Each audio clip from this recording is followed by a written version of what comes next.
నిన్న పార్లమెంట్లో ఒక అసాధారణమైన విషయం చోటు చేసుకుంది. అదేంటంటే మహిళా రిజర్వేషన్ బిల్లు వీగిపోయింది.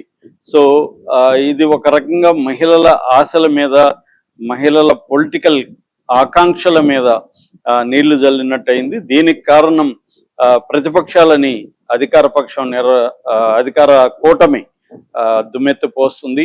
కాదు, ఇది మోడీ ప్రభుత్వం కావాలనే కుట్రపూరితంగా ఈ బిల్లు ఓడిపోవాలనే ఇలా చేశారనేది ప్రతిపక్షాల ఆరోపణ. చివరికి ఆంధ్రప్రదేశ్లో జగన్, చంద్రబాబు, పవన్ కళ్యాణ్లు కూడా ప్రతిపక్షాలని నిందించారు. మహిళల పట్ల వీళ్ళకి ఎవరికి ఆసక్తి లేదని, మహిళా సాధికారత పట్ల, మహిళలు రాజకీయాల్లో భాగం వహించడం పట్ల చిత్తశుద్ధి లేదని ఇటు అధికార కూటమి ఆరోపిస్తుంటే, వీళ్ళు కావాలనే కుట్రపూరితంగా ఈ బిల్లులు ప్రవేశపెట్టారని, అసలు ఉద్దేశం మహిళా బిల్లు కాదని, అసలు ఉద్దేశం డీలిమిటేషన్ బిల్ అనేది వీళ్ళు ప్రతిపక్షాలు, రాహుల్ గాంధీ వీళ్ళందరూ కూడా విమర్శిస్తున్నారు. సో నిన్న నేను దాదాపు 2-3 అవర్స్ లోక్సభ చర్చలు చూశాను. సో మొత్తం చదివాను కూడా. సో అసలు ఏంటి, ఎవరు దీంట్లో కరెక్టు, మహిళల రాజకీయ భాగస్వామ్యాన్ని వీళ్ళు ఎవరు నిజంగా ఆహ్వానిస్తున్నారు, ఎవరు వ్యతిరేకిస్తున్నారు, అసలు ఈ బిల్లు కొత్తగా ఇప్పుడు పెట్టారా, అసలు బీజేపీ స్ట్రాటజీ ఏంటి, ఇప్పుడు ఎందుకు ఇంకా ఎలక్షన్లు కంప్లీట్ కాలేదు, స్టేట్ ఎలక్షన్లు ఇప్పుడు ఎందుకు సడన్ గా ఈ బిల్లు పెట్టింది, ఈ విషయాల గురించి మాట్లాడదాం. మామూలుగా మనకి ముందుగా మహిళా బిల్లు గురించి చెప్పుకుంటే, ఆ మహిళా బిల్లు అనేది దీన్ని నారీ శక్తి వందన్ అధినియం అంటారు. ఇది 2023లో ప్రవేశపెట్టారు. లోక్సభలో సెప్టెంబర్ 20న పాస్ అయింది, రాజ్యసభలో సెప్టెంబర్ 21న పాస్ అయింది. సెప్టెంబర్ 28న రాష్ట్రపతి ద్రౌపది ముర్ము కూడా సంతకం చేసింది. దాని తర్వాత గెజెట్ కూడా రిలీజ్ అయింది. అంటే మహిళా బిల్ అనేది, మహిళా రిజర్వేషన్ బిల్ అనేది 2023లోనే పాస్ అయిపోయింది. కానీ దానికి ఒక లిటిగేషన్ పెట్టారు. అదేంటంటే డీలిమిటేషన్ తర్వాతనే ఇది అమల్లోకి వస్తుంది అనేది పెట్టారు.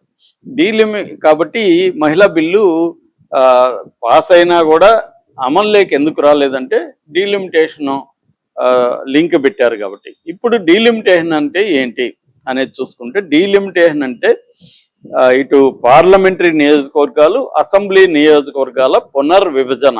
అంటే మనకి కాన్స్టిట్యూషన్లో, మన రాజ్యాంగంలో 82వ ఆర్టికల్ ఏం చెప్తుందంటే, లోక్సభ నియోజకవర్గాలు జనాభా ప్రాతిపదికన ఎప్పటికప్పుడు పునర్విభజిస్తూ ఉండాలి అనేది ఆర్టికల్ 82 ఆఫ్ ఇండియన్ కాన్స్టిట్యూషన్ చెప్తుంది.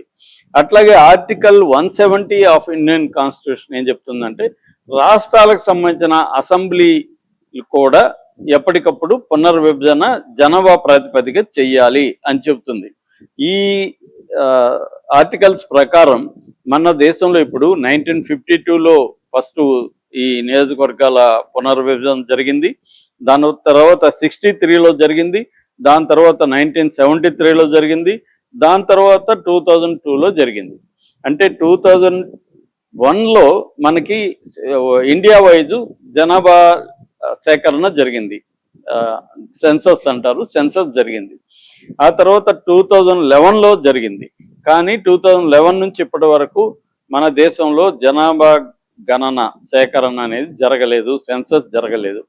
అయితే 2002లో మన వాళ్ళు ఒక 84th and 87th constitutional amendment తీసుకొచ్చి ఈ పునర్విభజన కార్యక్రమాన్ని ఫ్రీజ్ చేశారు, అంటే ఆపేశారనమాట.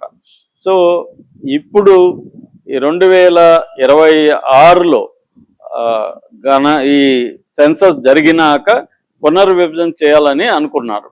కానీ బీజేపీ లేకపోతే ఎన్డీఏ ప్రభుత్వం దీన్ని ముందుగానే తీసుకొచ్చి పెట్టారు. ఇది చేయాలంటే, అంటే డీలిమిటేషన్ చేయాలంటే రాజ్యాంగ సవరణ చేయాలి.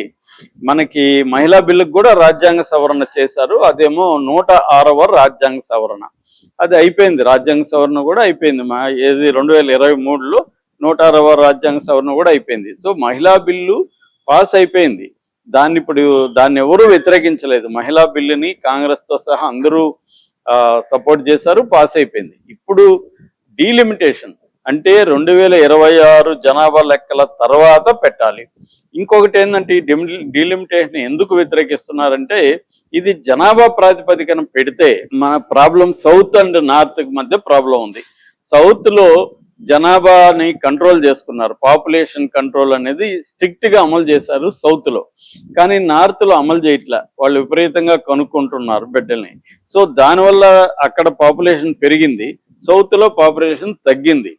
రెండోది డెవలప్మెంట్ కూడా నార్త్తో పోలిస్తే సౌత్లో విపరీతంగా డెవలప్మెంట్ పెరిగింది, నార్త్లో పెరగలేదు.